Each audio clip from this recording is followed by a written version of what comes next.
तो कैसे उम्मीद है कि आप अच्छे हैं। हमारे चैनल टारगेट राजवेंद्र पर आप लोग का एक बार से फिर से स्वागत है दोस्तों। तो चलिए हम लोग बात करते हैं भारत 600 ईसा पूर्व से 400 ईसा पूर्व तक। आज हमारा अध्याय 4 होगा। इसमें हम लोग बात करेंगे जनपद महाजनपद के जो जितने सारे राज्य थे उस समय, उसके बारे में हम बात करेंगे महाजनपद के। तो 16 महाजनपद आप लोग को मालूम था, उसमें से मगध, वत्स, कौशल ये सब जो थे कुछ शक्तिशाली जो थे जनपद थे, ठीक है, महाजनपद थे। तो चलिए लगभग गंगा के मैदानों में 600 ईसा पूर्व के आसपास जो है उस समय जंगलों को लगभग अधिकतर साफ कर दिया गया था। वहाँ लोग जो है रहने लगे थे, जैसे पांचाल हो गया, सुरसेन हो गया, कौशल हो गया, काशी हो गया, विदेह हो गया, मगध हो गया। इन इलाकों को जो है जनपद कहते थे, ठीक है। तो इनके इलाके में शासन करने वाले को जन या कुल के आधार पर जो है नाम दिए गए थे, ठीक है, इसलिए इसको जन या जनपद कहते थे। तो समूह में रहने वाले कबीले अब नहीं रह गए थे उस तरीका जो एक साथ रहे। अब वो लोग राज और गणराज स्थापित कर लिए थे धीरे धीरे। गणराज ऐसा शासन होता था जिसमें शक्ति लोगों के या कुछ चुने हुए व्यक्तियों के किसी चुने हुए मुखिया के हाथ में रहती थी, ठीक है। तो गणराज कोई वंशानुगत नहीं होता था। प्राचीन गणराज्यों में क्षत्रिय परिवार ही भूमि के मालिक होते थे। राजनीतिक सत्ता भी उन्हीं के पास होती थी। कबीले के सभाओं में भी उन्हीं का प्रतिनिधित्व होता था दोस्तों। तो यही कारण है कुछ इतिहासकार जो इसे चुनिंदा लोगों का शासन कहते हैं, ठीक है। चलिए नेक्स्ट बात करें तो कुछ प्रसिद्ध गणराज की, तो शाक, लिच्छवी ये सब जो थे प्रसिद्ध गणराज थे, ठीक है। ये जो है आजकल उत्तरी बिहार में है।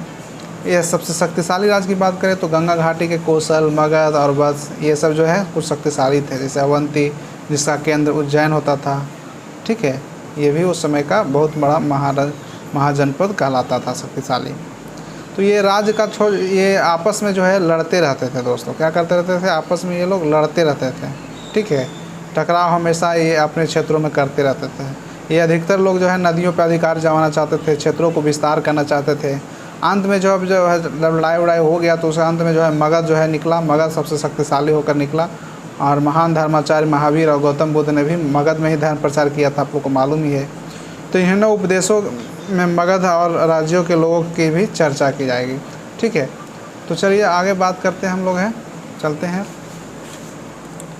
ये कुछ दिया गया है जैसे महाजनपद का, देखिए 16 महाजनपद उस समय था। जैसे देखिए आप यहाँ गंधार है, तक्षशिला, पेशावर के आसपास कुरुक्षेत्र नहीं, मथुरा, सुरसेन, मत्स्य, चेदी, वत्स, अवंती, उज्जैनी, मृगरज, अस्मक नहीं, अंग, राजगिरी, मगध, अयोध्या नहीं, चंपा, वैशाली, विंछवी, श्रावस्ती, काशी, शाक्य, कौशल, मल, पांचाल, ठीक है, कौशाम्बी, चेदी, सुरसेन। तो ये सब उस समय की कुछ प्राचीन महाजनपद और जनपद थे। चलिए नेक्स्ट हम बात करते हैं मगध राज के बारे में। मगध राज देखिए 542 ईसा पूर्व में बिंबिसार जो है मगध का राजा बनता है, ठीक है। 542 ईसा पूर्व में वह जो है एक शक्तिशाली राज्य बना दिया था दोस्तों मगध को अपने समय में, ठीक है। वह अपने पड़ोसी के राजकुमारियों से जो है विवाह नीति अपना संबंध स्थापित किया और विवाह से उसके मित्र बन गए, विवाह नीति, ठीक है। मगध राज्य जो आजकल छोटा नागपुर क्षेत्र में बहुत ही कच्चा लोहा मिलता था, ठीक है, उससे हथियार इन लोगों को मिल जाता था, ठीक है, ज़मीन साफ करने में, हल जोतने में, ठीक है।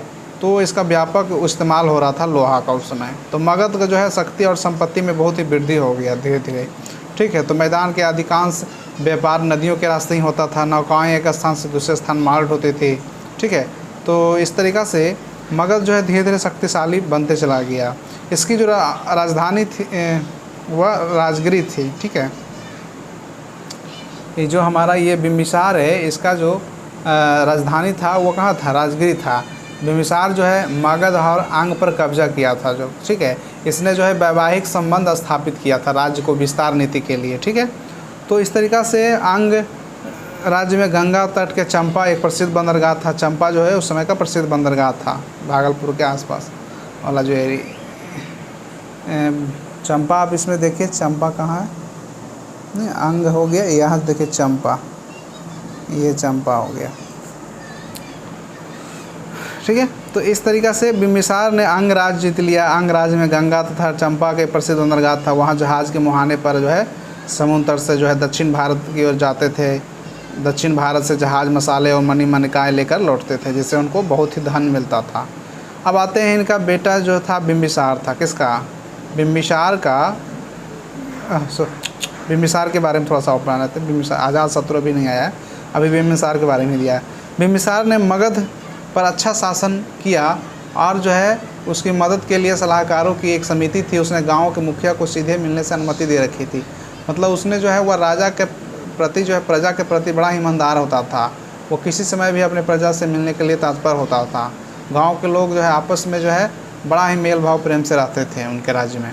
वह दूसरे राज्यों के साथ अंग को छोड़कर मित्रतापूर्ण संबंध बनाए रखना चाहता था। उसने सुदूर देशों को यहाँ तक कि पश्चिमोत्तर भारत गांधार राज्य को भी अपने राजदूत भेजे थे। पटना के राजगिरी में उसकी राजधानी थी, पहाड़ियों से घिरा हुआ एक सुंदर नगर था। ठीक है, तो चलते हैं अब अजातशत्रु के बाद। अजातशत्रु जो है अपने पिता का ही वध कर दिया था। ठीक है, इसको पितृशत्रु भी कहते हैं।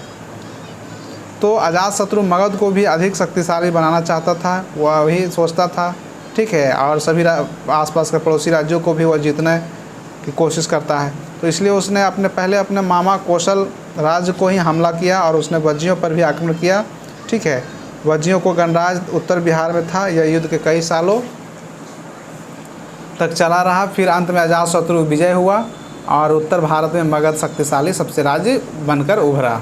ठीक है, राज्यों की स्थिति की बात करें, ये आप देख सकते हैं उस समय जो है ठप्पेदार सिक्के थे, जो है पंच किए गए जाने वाले, पंच मार्क वाला सिक्के जो होते थे। ठीक है, भारत में चलने वाले जो है ये सब प्राचीन सिक्के होते थे दोस्तों। ठीक है, तो अजातशत्रु मगध, कौशल राज, वज्जी ये सब को जीता। तो इस तरीक़ा से राजतंत्र में मामले में ब्राह्मण को जो कहना था कि राजा कोई मनुष्य ना होकर देवता हो के समान होता है, उस समय के ब्राह्मण लोग कहते थे। ब्राह्मण ही अनुष्ठान करते थे, देवी देवता को गुणगान करते थे। ठीक है, यज्ञ वगैरह, पूजा पाठ वगैरह। ठीक है, क्योंकि राजा के सलाहकार भी वही होते थे। ठीक है, तो ये यज्ञ अनुष्ठान भी करते थे। तो राजा की स्थिति इतनी शक्तिशाली हो गई थी क्योंकि वह जो है एक तरह का भगवान का दर्जा उनको मिलने लगा था उस समय।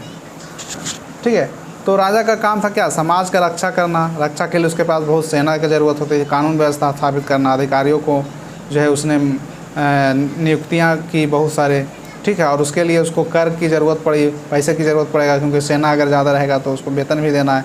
तो उसने कर वसूलना किसानों से शुरू किया, 1/6 भाग जो है अपना वो कर लेना शुरू किया।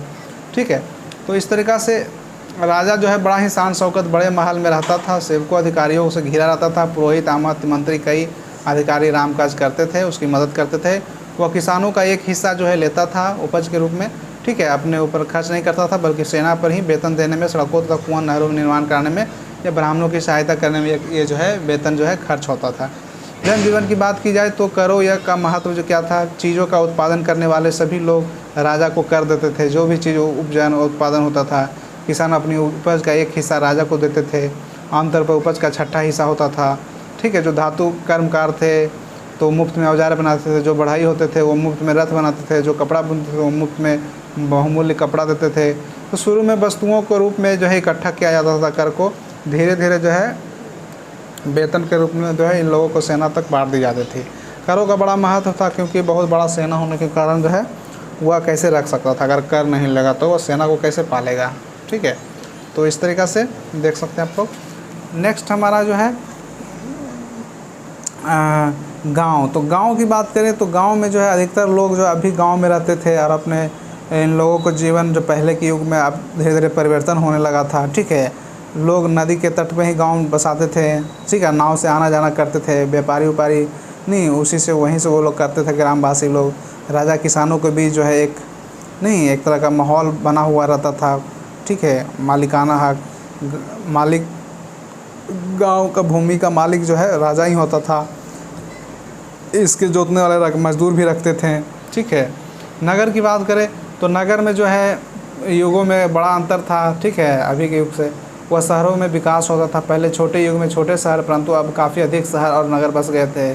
ठीक है, तो इसलिए इसका महत्व भी बढ़ गया था। जैसे उज्जैनी, मालवा, प्रतिष्ठान, भृगरच, ताम्रलिप्त नहीं, श्रावस्ती, चंपा, वैशाली, राजगिरी, अयोध्या, कौशाम्बी, इलाहाबाद के पास। तो इससे कुछ नगर जो है खुदाई से पता चलता है कि लकड़ी के ईंटों के बने होते थे, इसलिए गाँवों से अधिक अस्थायी होते थे। राजा का महल प्रायः पत्थर और लकड़ी के बना होता था।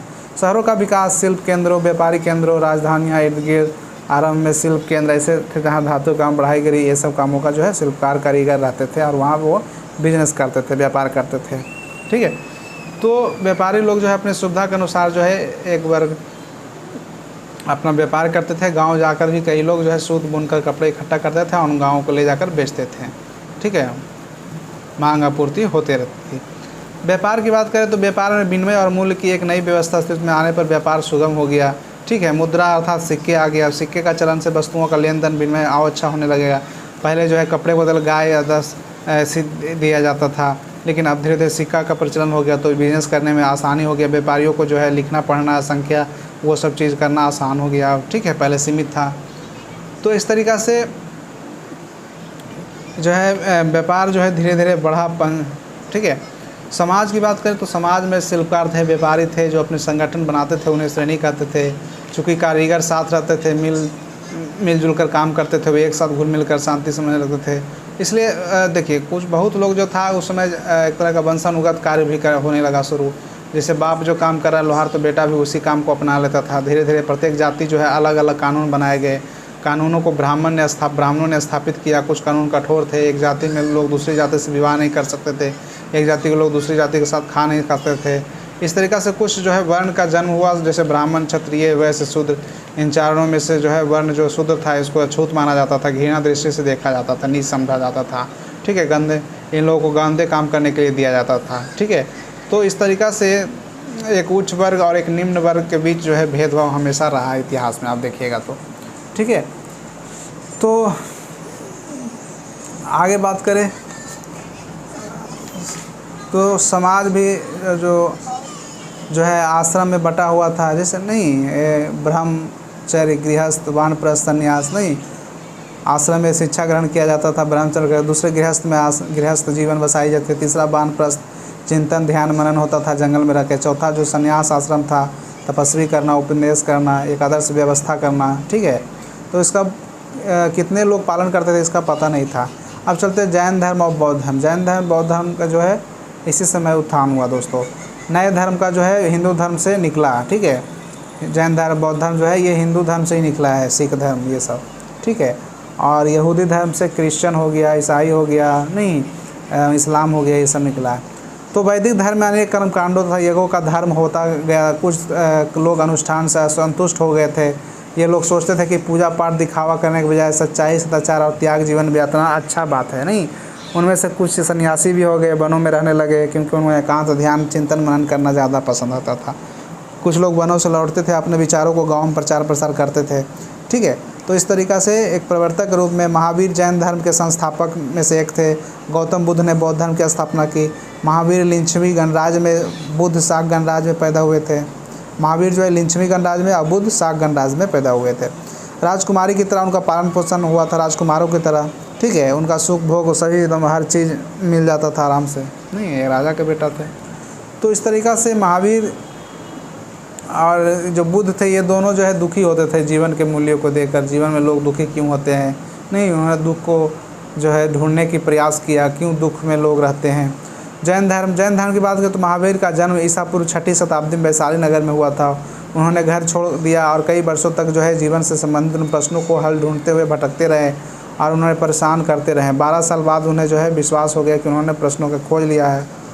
तो उन्होंने जो है पहले के 23 तीर्थंकरों के उपदेशों का समर्थन किया और जो है उन्होंने अपने विचार भी जोड़ दिया। यह धर्म जैन धर्म कहलाया। महावीर का कहना था कि वैदिक अनुष्ठान करने वाले देवी देवताओं से मदद मांगने से कोई लाभ नहीं है। इससे अच्छा है कि सदाचार का जीवन बिताना, बुरा काम ना करना। उन्होंने अपने अनुयायियों से ये कहा। ठीक है, सम्यक श्रद्धा, सम्यक ज्ञान, सम्यक कर्म, ये 3 रत्नों पर आधारित हुआ। ठीक है, त्रिरत्न दिए महावीर ने।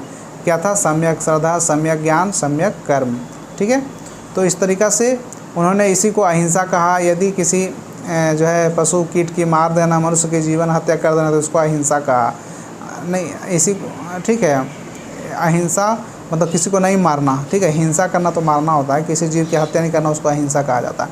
यदि किसी जीवन का सदाचार पूर्ण होगा तो उसकी आत्मा मुक्त हो जाएगी और उसका संसार पुनः जन्म नहीं होगा।